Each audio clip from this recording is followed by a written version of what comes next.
Hi, everybody. Happy Friday. It's Dr. Bridget Young from babyformulaexpert.com here to talk to you tonight about baby reflux meds and what you need to know if you're using one or if you think your little one's got reflux and you're considering using it. If this is your first time joining me, welcome. I'm Dr. Bridget Young. I'm a doctor of perinatal nutrition and certified lactation counselor and founder of babyformulaexpert.com.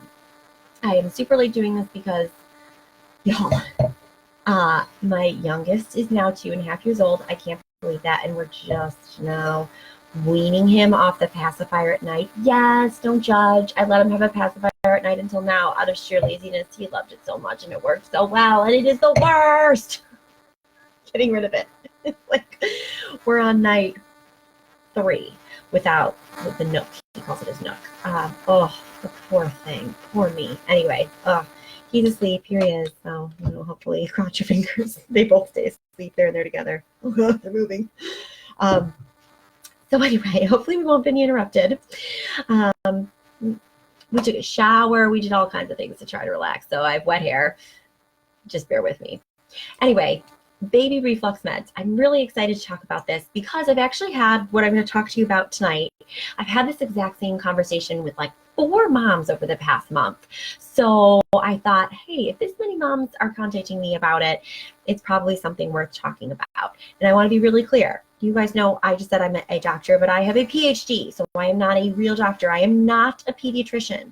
So I'm going to give you some information, and I'm going to be really clear that this is my personal opinion. But of course, it is not official medical advice, and you should never be using medication or doing anything like this without the express teamwork of your pediatrician, which you can't get a prescription without your pediatrician anyway. So with that being said, quite low power mode. I'm already on low power. Let's get started. Okay, so baby reflux meds. If this is relevant to you, I am so sorry because reflux is just the pits. It is the worst. And I'm a nutritionist, so I always like to try nutrition before medication if possible, but this is not going to be an anti-reflux med rant here. Reflux can be it's very normal, but it can be really scary if it's severe. If it's severe, I don't want to scare parents, but if your baby has reflux, it can cause actual burns in the esophagus. It can cause babies to have aversions to feeding, aversions to nipples, to the breast. It can cause choking. I mean, it can cause some pretty serious side effects that need to be addressed. And medication is absolutely necessary in some cases, and it's downright life-saving for some babies. And so you are not going to hear me be on an anti-reflux med rant. A lot of babies need it, and it's truly life-saving and life-changing for a lot of families. So that's kind of my opinion on it. Every baby is different, and I would never just say it's unnecessary. I keep referring to my notes here so I don't forget anything. The real hard thing to know about when, or, of course, working with your doctor is in the case of silent reflux. So when reflux is very traditional and babies, obviously, like you see the food coming up, it's very obvious it's burning them when it comes up. It's much easier to know what to do. Silent reflux just basically means reflux where the food doesn't come, the liquid doesn't come all the way out of their mouth, so you're not really sure it's happening. The reason this is so hard is babies who we think have silent reflux, I mean, I've seen every case, the case where it's just completely misdiagnosed, meaning like either by the parent or the pediatrician, where like we think it was reflux, but it really wasn't, all the way up to it's a very severe case and equally as bad as, overt reflux and absolutely needs medication. And it's so hard to know where your baby may be falling on that spectrum because babies are the worst patients. They don't talk and all they can do is cry. And the cry could mean like, oh, I have a itch on my back I can't scratch, or I'm having a serious burn in my esophagus and I don't want to drink anymore. Could be anything. So the silent reflux and where medication falls in that spectrum is really, really hard. And you just have to trust your pediatrician. They're brilliant people. They went to school for a really long time. They know what they're doing. Yes, I think reflux meds can get prescribed when they're not necessary. That's not a conspiracy theory of pharmacy. That's usually just, we really want to help this baby and we only have so many tools in our box if we don't know what's wrong. So even in the case when reflux meds are overprescribed, It doesn't kill anyone. It's always well-intentioned. But I want to talk to you a little bit about the different types of reflux meds and more in my area of expertise, which is what I've seen as potential side effects of the reflux meds, so that if you're using them, you can know what to look for so that you can have an informed conversation with your doctor and then together decide, is this reflux med helping, or is it maybe causing some side effects that are making the problem worse? So that's kind of what I want to center on right now.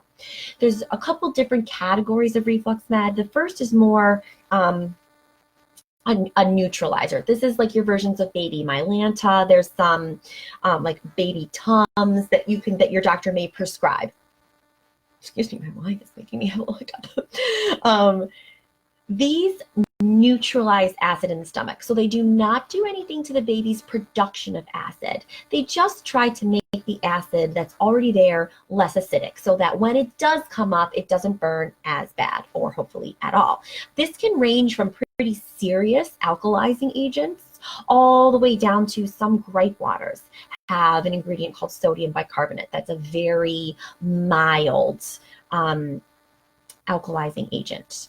I actually recommend gripe waters with sodium bicarbonate to certain families who seem like they may be experiencing minor reflux, or they're not sure if it's reflux or not. And I'll say, well, use this diagnostically, try it. And if you think it helps, maybe it was a little bit of minor reflux.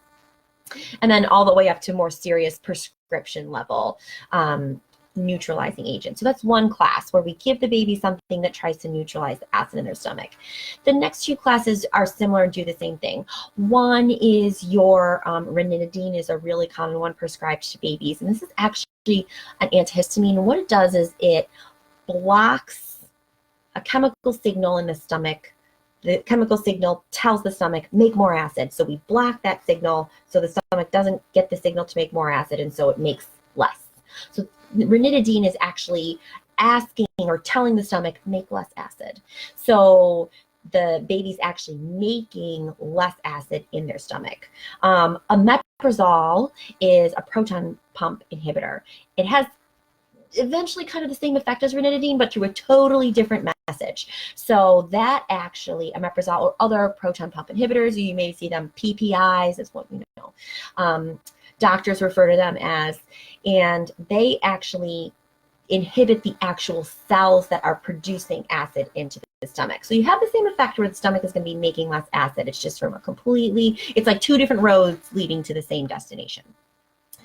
These are more serious. I mean, these are like legit medications, pharmaceutical medications, and they are actually causing the stomach to make less acid. So this is hopefully going to have the same effect where if a baby is having a severe regurgitative disorder, there's less acid and it's of a lower pH to come up and actually burn the baby's, as it's so sad to talk about, esophagus, throat, etc.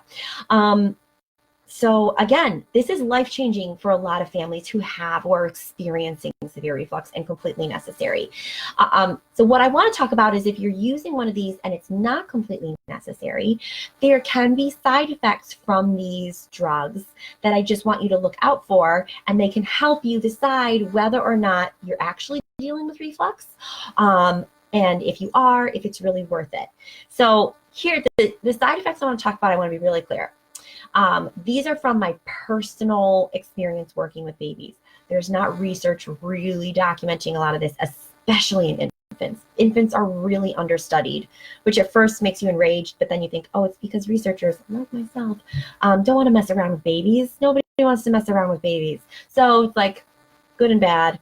That's sort of a tangent. But that's why. So we don't have a lot of ideas about side effects this stuff has in babies as opposed to adults, because babies metabolize things differently, so it can have different effects in their intestines. Here's what I'm talking about, basically. Bridget, would you get to the point? If you have a pharmaceutical grade drug that's decreasing stomach acid production, stomach acid intensity, you can have side effects because you have less acid. So I've seen this happen in babies where, one, that people don't think about often is if your stomach is less acidic, it's probably going to make probiotics more potent. This is why if you're giving a baby a probiotic, either a drop in their bottle or a lot of formulas now have probiotics right in them. 100% of the probiotics that you're giving your baby don't make it into their intestine and grow. A lot of them are dead on arrival. A lot of them are killed in the stomach acid. They just weren't, firing on all pistons, and so a little bit of acid was enough to push them over the edge and they die. That's to be expected. Well, if you decrease the pH, you're actually raising the pH, but if you decrease the amount of acid in the stomach, more of those probiotic bugs are going to survive. And so you can inadvertently, by adding a reflux medication, increase the dosage of your probiotic without actually changing the dosage.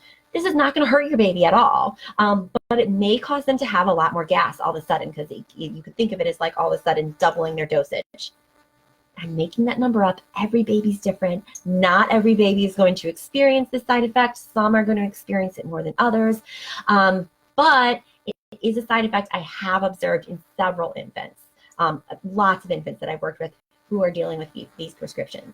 Another one similarly related is if you mess with the pH of the stomach, well, the acidic pH of the stomach actually does a lot, right? The acid is there to help start the digestive process in the stomach, so in the upper GI tract. Also, acid is a very important part of the process of activating digestive enzymes.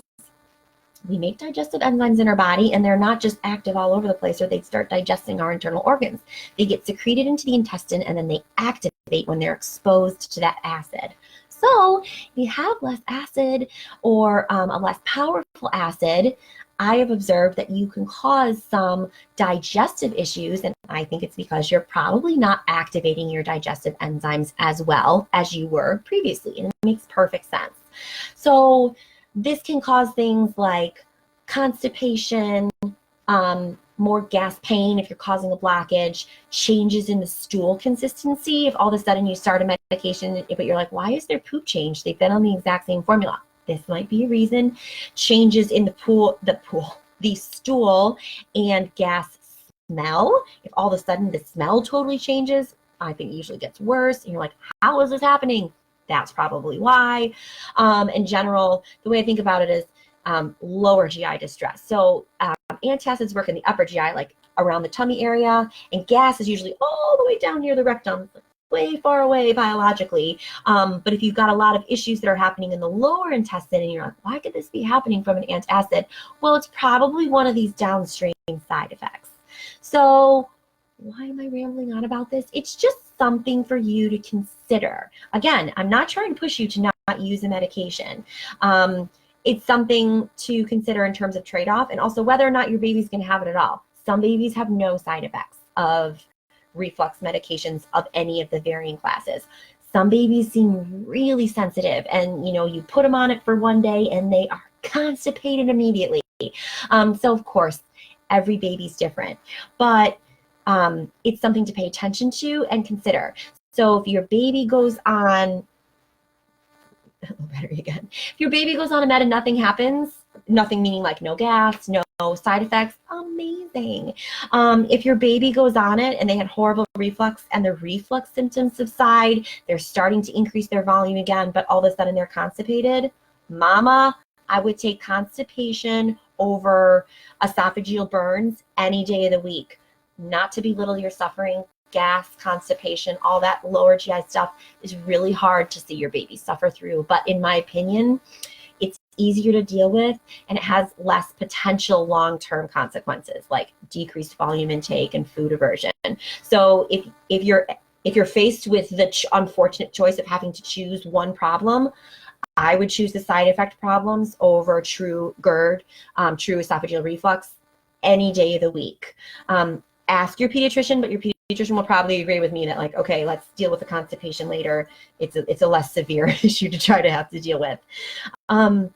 If you're not really sure what's wrong, so your pediatrician and you are thinking like, okay, we'll try one of these reflux meds. Maybe it's reflux.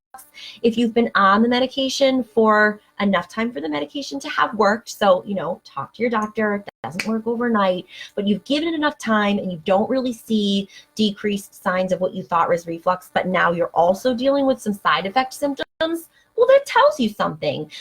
You probably are dealing with symptoms caused by decreased acid production in the stomach. But if it's not helping the reflux, well then this is not like a wasted medication. You learned something. You probably might not want to continue it. And you learned that maybe whatever the baby was suffering from wasn't reflux. Maybe it's gas. Maybe it's nothing to do with the formula or digestion. Maybe they have a cold. Babies are so hard. The point of this is to try to inform you about how the reflux meds work, why some seemingly unrelated symptoms could pop up when you're using a reflux med, and help you figure out what's actually going on in your baby's intestines so that you can have that conversation with your doctor. Reflux it's my nemesis. I hate it. I hate dealing with it because it is so dang hard. So if you are in that situation, just again, you have my pity and my empathy, and have an ongoing conversation with your doctor. Try to find someone like myself or a doctor who has some good education about formula and breastfeeding, whichever you're using or both, so that you can try to figure out what's causing the reflux. And then you can try to address that while, of course, using medication or any of the other tools in your box to help keep the baby comfortable while you're doing that. Babies will outgrow it. They will. It's really painful to watch them suffer through it as they're outgrowing it. And so all of us want to do everything we can to keep the baby as comfortable as possible. And so medication can absolutely be a part of that, especially when it's critically necessary. I'm going to end that there. So I hope this is helpful. I hope it helps you think about I feel like my goal in life is to help parents and pediatricians think about what is happening in each individual little baby's tiny intestines, because they're all different. And when you mess with the top, you end up messing with the bottom, and vice versa. They're all connected. So that's how some of these seemingly unrelated symptoms tie in with reflux and reflux meds. I hope that is helpful. Feel free to send this to your doctor. Feel free to have, if you want your pediatrician to reach out to me, all my contact information is all over my website. If you have found something that works really great for your baby with reflux, feel free to share it.